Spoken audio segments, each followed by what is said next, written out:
day to be out. It's been a while since we've been in the sun. I know. So here we are on a walk and we're thinking about destiny and fate. What do you think the difference is between destiny and fate? I've been thinking about it for a while. Yeah, we were watching those shows about, um, The Last Kingdom with Uhtred, yeah, and Uhtred, talking about and he would say destiny. fate. This is my destiny.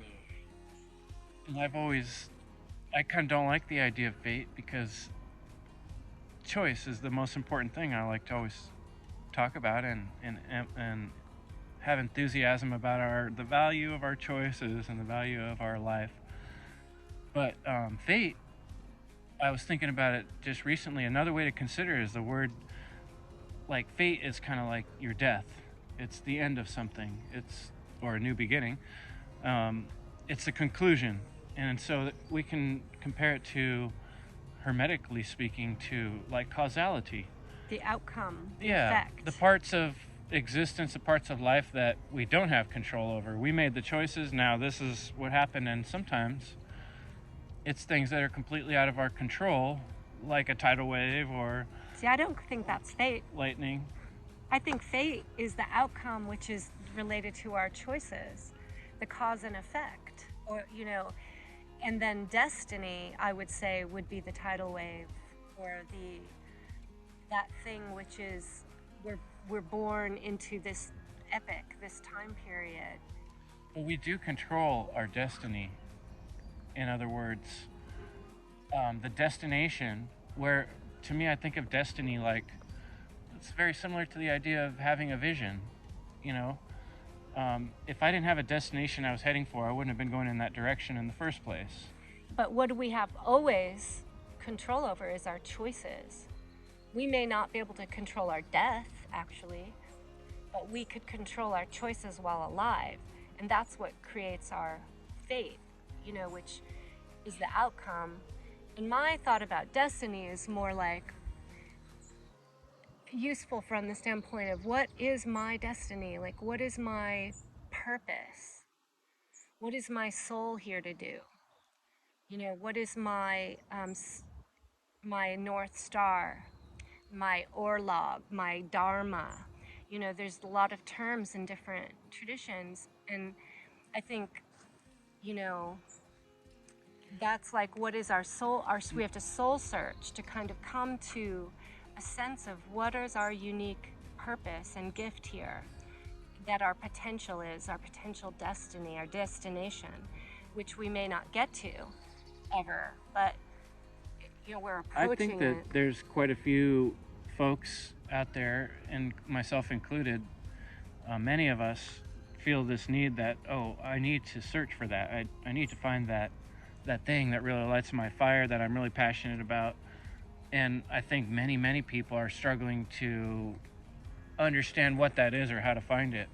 And they know of kind of this idea and they feel it within them. And yet the frustration is, where do I begin? How do I? And so it's easy to always look without to try to find the solutions, whether it's in other gurus or books, or, we look around, we're trying to, something help me find what's my North Star? What's my direction? What's my purpose? What's my unique calling that I'm good at? And I think one thing, since I've kind of learned to get to know you and your way of thinking and your work with the Sophia, Reviving Sophia presentation, and the mythical stories, and then the understanding of the trauma, I think that in a way, destiny, that word can also describe, like you're saying, these aspects of life that we don't have control over. Cards we were dealt in life. Someone was adopted, someone was born into an abusive family, someone was born in a place in the world where there wasn't enough food for everyone, and they had to, you know what I mean? These trials and traumas we've gone through in life do somewhat define our destiny, as you could say. Like, that's what I'm describing with the destination. It's partly contextually created and formed by the points in our life when we've really been stabbed and wounded and suffered and gone through pain. I think that, like, for the example of what we're maybe inherit from our ancestors, or genetically or behaviorally, cognitively, worldview wise, all these things. I see that in the realm of like our fate. Our fate is that, we are born with a certain,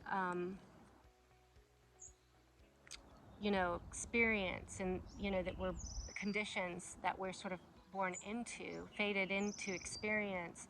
But then our job is to sort of do that inner work to discover from within what is our bigger like mission and on in this life, like the soul purpose, and how then do we overcome or utilize these conditions on the way of pursuing that, Well, I guess right? that's what I was getting at. The punchline is that the path that led up to the point where we're at right now in life helps to define the path going forward. And if someone is confused about that, often by kind of doing that inner work of looking back at where we came from, our own personal life is, to me, the best context to start with. Understanding your the people before you could be a greater part of that as well. But my own storyline, like if, for instance, I was just remembering the story of all my things burning in a fire, like that's a cathartic moment that defines, going forward, for a way for me to understand things. Like I've already created that mythos, that story in my life. Or So, to know yourself, or give yourself right. an opportunity at a crossroads. What are you going to do? Are you going to be courageous, or are you going to be victimized? Are you going to, see yourself as a hero? And those are all the little crossroads that we are at, that are going to either bring us in the direction of our true like our destiny, our ultimate vision, but I don't see it as something necessarily that we choose, but something that's we discover, like that's already sort of been, kind of set in motion, deep in our soul. And What is the barriers to that discovery, that so people can, well, like, notice them and define them and understand them? What's yeah. holding, people back from being able to just know that? Well, I mean, it could be things that we've inherited or karma from past lives or past generations that we just step into, if we're born into as a disabled, with a disabled body, or in abject poverty, you know, those are the some obstacles, right? And and then also then as we go along, the traumas and the stressors that we undergo as children are so vulnerable. So basically, I think the biggest obstacles are occurring, from birth on, even before, and then as adults, then we have I think a real responsibility to learn, to be on a journey of continual self growth, because then you're peeling away all these falsities, the worldviews and the belief systems and the distortions, and and then you start to see yourself in a more real way, both spiritually and in terms of your own like possibilities. I don't know. It's all.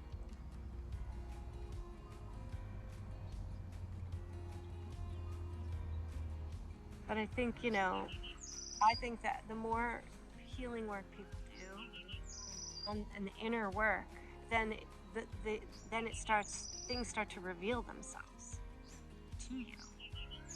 And if you learn to listen to your body, listen to your intuition, listen to your passions, to your gut instincts, learn about what's a distortion, thought distortion, what's logic, and you learn about the trivium and how to apply that, because, you start to see yourself then in relationship to other people and to a world.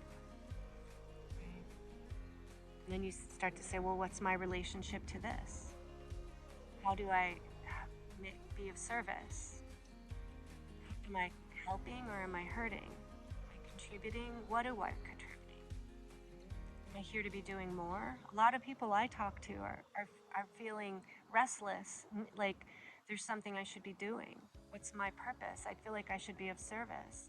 And that people really have this as a natural impetus in their heart and their mind, and that's where I think people can reach out for support. I think some of the stories I've heard of people that have done are really inspiring and amazing. Are people that have chosen to dedicate a big portion of their time and energy to doing something that's good for everybody they can think of, not just for themselves, right? It's like they've dedicated themselves to some higher ideal of some sort, and in most cases that's generated from something that they saw or experienced in their life that they saw was so wrong or bad that they wanted to do something about it. And so by looking at our own personal pain and suffering and trauma, it allows us to get that destiny, that destination of our mind of what we want, what we can help fix. First within ourselves, and then expand that. Now that I've learned to heal myself, I can teach other people to heal in the way that I healed, and spread that knowledge so more and more people can teach other people to heal in that way. And we can see most good teachers have done that, and it all comes back from them transcending their own damage or learning about and then it. not just fixing their own personal damage, but then learning how to help other people do that in the way that you did it as best you can.